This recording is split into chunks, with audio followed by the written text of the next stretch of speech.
5 backpacking mistakes that I made when I first started hiking. The first one being I packed way too much gear in my pack. I knew it was too heavy before I even started. I wandered around the house with it on, trying it out in the garden, and it just seemed too heavy anyway. The warning signs should have been there, but I carried on regardless. It wasn't luxury items that I packed, it was more overdoing the essentials. I took too much food, for one thing. My cooking system was quite bulky, which didn't help. I took too many clothes. As I say, all those are essential items, but I just loaded up on them too much. And on the food stakes, I even had small tins of food as well. Tins, can you believe? And they were only small, they were for lunches. This was a 6-day hike I was setting off on. And yeah, they were just too much to carry. And they ended up in real strife with that load, because the first day's hike was 25k or thereabouts, and there was probably about 10k of beach walks on that as well, which didn't help. So yeah, you've got to be really aware of what you're putting in your pack. As I say, it doesn't have to be luxury items. Obviously you're aware of that, but as I say, these weren't luxury items. They were just overloading on the necessary stuff, but it wasn't necessary to pack all that amount. So yeah, be aware of that when you're starting off on your hike.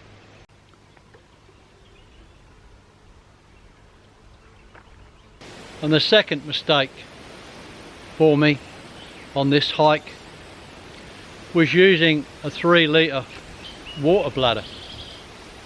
And that's maybe not a mistake for some people, but I didn't have any other water on board, so even stopping to make a coffee was problematical, because I had to take the bladder out of my pack, which had a full 75-litre pack. That was a struggle, and trying to fill a cup up from the bite valve was really difficult. That wasn't so much of the problem. The problem was it was a reasonably warm day, and I was guzzling down the water. I was getting tired. As I say, I had a heavy pack. This is the second day of my hike. I was on the beach. It wasn't boiling hot day, but it was warm enough. And then about 2 kilometres from my destination point, I ran out of water. And as I say, that's not a good thing in itself. And then I started to get, in the last 2k was an uphill section, and I started to get pretty dehydrated I think, and I started to vomit up water and everything. I was in quite a bad way actually. I had to sit down on the edge of the trail and recuperate for a while. And then on top of that, when I got to my destination point, which was a caravan park, I was desperate for a drink of water, and I went behind the ablution block, and there was a tap on the wall there, and I started drinking down heaps of water from this tap. And I should have known better. I didn't have a water filter in those days. I used to use tablets, but I couldn't wait for that. I was so bloody thirsty, so I drank from this tap, as I say, behind the ablution block. Felt great when I drank the water, and then someone said to me, "You hope you didn't drink water from that tap. That's bore water. That's not fresh water." I think, oh great, hopefully I'll be okay, but I wasn't. And a few hours later I started to get giddy and disorientated, and I basically had to take a rest day for the next day, because that's how much it affected me, the water problem. So since those days I've never taken a water bladder, only on day hikes. And there's one more episode I had in Melbourne when I was going for a hike over there. I was getting on the train to go down to my destination. The bloody bladder burst in my pack and all my stuff got wet. I saw it running out on the train platform, the water. I thought, oh, what a bloody great start. So that, what with that one and this one, it just turned me off bladders for life, and it's not something I would ever use again, only on a day hike. Yeah, that's the second mistake I made.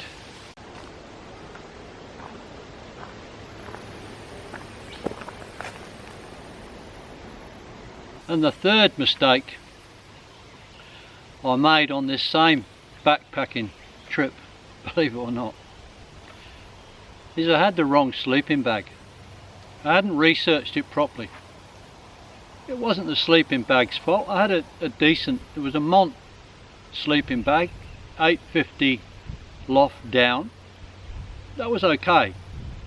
But the two things I got wrong, the first one, it was too big. I got an XL size. So the bag was way too big for me. It had too much room at the bottom, on the sides. So obviously it took a lot more of my body heat to heat the bag up. So that was the first thing. The second thing was I got the left side zip, which was okay for the way I sleep in my tent. I don't have a lot of room in my tent. I had a Neo Air mattress, which I got right, that was great.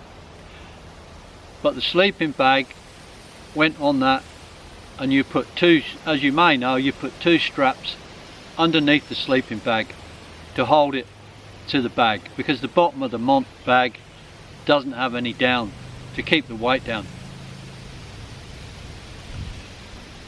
But when I turned over in the night, the straps pulled over, so I got cold on the back because I only had the very thin material underneath my back.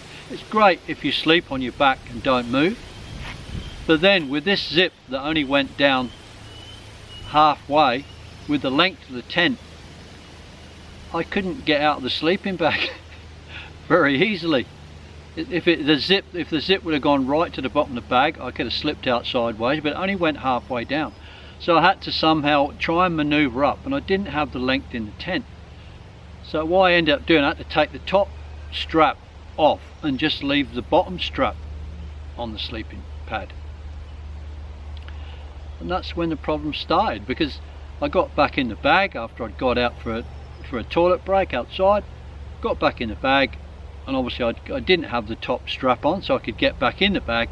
And then as I tossed and turned in the night, I got freezing bloody cold, because I sleep on my side a lot, and as I slept on my side, the bag would go over with me, and I'd only have the thin material on my back. So it just didn't work for me. It could. I'm not saying it's a mistake for everybody. It was a mistake for me on my trip. So yeah, that's another lesson I learned with the sleeping bag. Yeah, I like the bags with the down underneath, which is what I've discovered since those days. It works out better for me. I'm not blaming the bag, it just didn't work for me.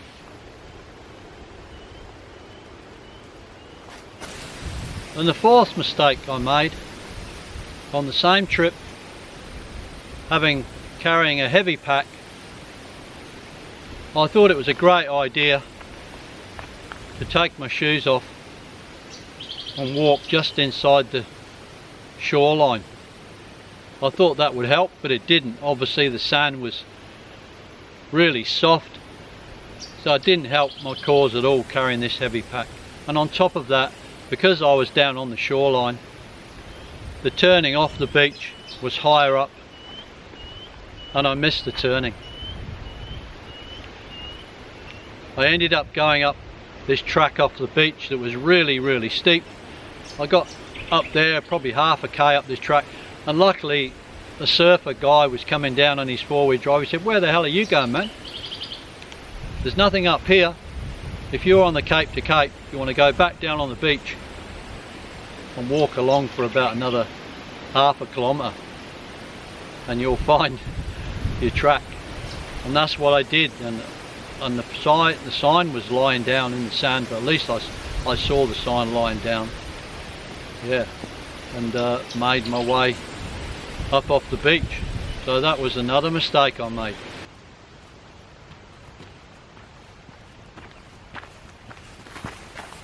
And the fifth mistake I made was having the wrong rain jacket. This is on a different trip, luckily. It was only when I was very first starting out backpacking. So yeah, it was a Kathmandu I bought. It was about $100 on special. It wasn't Kathmandu's fault, it was my fault for not researching it properly. It was seam sealed, fair enough, but it didn't have any pit zips underneath the sleeves, underneath the armpits. It was a reasonably warm day, even though it was raining, and so with a heavy pack on, I started to sweat really badly because I was working pretty hard going up some hills, and I ended up having to take the jacket off and just hike with a t-shirt on. That's all I had on underneath the jacket, as if I had lots of layers on underneath it. I just had a t-shirt on and I just had to get wet, so I got absolutely bloody drowned that day, which didn't help my cause. Yeah, got to camp and I was soaked right through, trying to get all my stuff dry. As I say, just made this mistake of getting the wrong rain jacket for what I was going to do, like a multi-day hike with a heavy pack on. The rain jacket would have been fine for walking around town, or maybe even a small hike, but when you've got a heavy load on board with a rain jacket, you can work up a lot of sweat. And yeah, it was a mistake I made getting this particular rain jacket. I've put this rain jacket on now, and there's another video about this type. This is a Marmot rain jacket I've got now. It's been spotting with rain, but this has got some great pit zips underneath the arms, and if you get them both open, you can get some air through, which is what you want. So yeah, I'll leave a link to that on the end screen if you want to check out the wet weather gear I've got now. It's completely different to what I had back then, a good few years ago now. Okay, that's the fifth mistake I made. There's many more, and I may go into them a bit later on. But yeah, Hike and Seeker signing out. Thanks for watching the video, and I hope to see you soon on the next one. And if you've a mind to subscribe, that'll be fantastic. Okay, catch you later. Goodbye.